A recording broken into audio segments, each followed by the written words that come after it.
நாம் தமிழர் கட்சியினுடைய தலைமை ஒருங்கிணைப்பாளர் சகோதரர் திரு சீமான் அவர்களும் ஒரு தீவிரமான பிரச்சாரத்தை மேற்கொண்டு வருவதை நாம் எல்லோரும் அறிவோம். இப்போ அவருடைய பிரச்சாரத்தில் அவர் பேசலை, அது ஆட்சிக்கு வந்தால் முற்றிலுமாக லஞ்சத்தை ஒழிச்சிடுவேன் அப்படிங்கிற ஒரு பேச்சை பற்றி நீங்கள் கேட்டீங்க.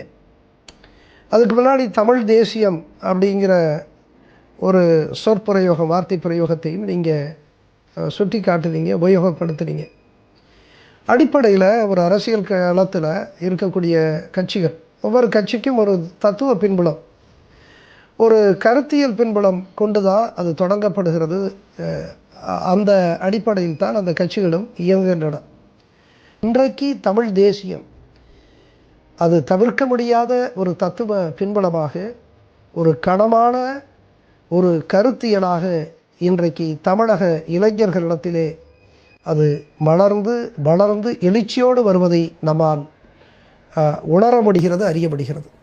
எனவே இன்றைக்கு தமிழ்நாட்டில் தமிழ் தேசிய கருத்தியல் தவிர்க்க முடியாத ஒரு கனமான இனமான கருத்தியலாக அது எழுந்து நிற்கிறதை நம்மால் புரிந்து கொள்ள முடிகிறது.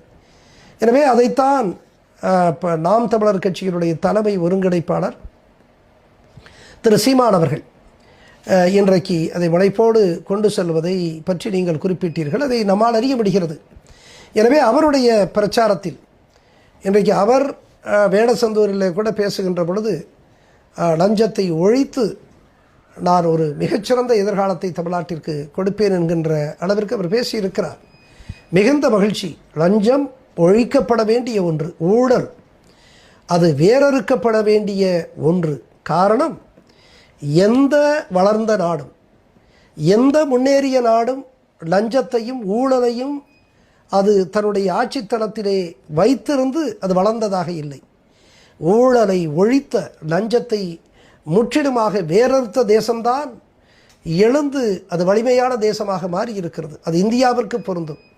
எனவே எழுதி கொள்ளுங்கள், எந்த தேசத்தில், எந்த நாட்டில் அல்லது எந்த மாநிலத்தில் தன்னுடைய ஆட்சித்தளத்தில் அந்த ஆட்சியாளர்கள் லஞ்சத்தையும் ஊழலையும் அவர்கள் வளர்த்து வைத்திருக்கிறார்களோ அந்த தேசத்தில், அந்த மாநிலத்தில் இளைஞர்களுக்கு எதிர்காலம் இல்லை, வருங்கால தலைமுறைக்கு எதிர்காலம் இல்லை என்பதுதான் உண்மை.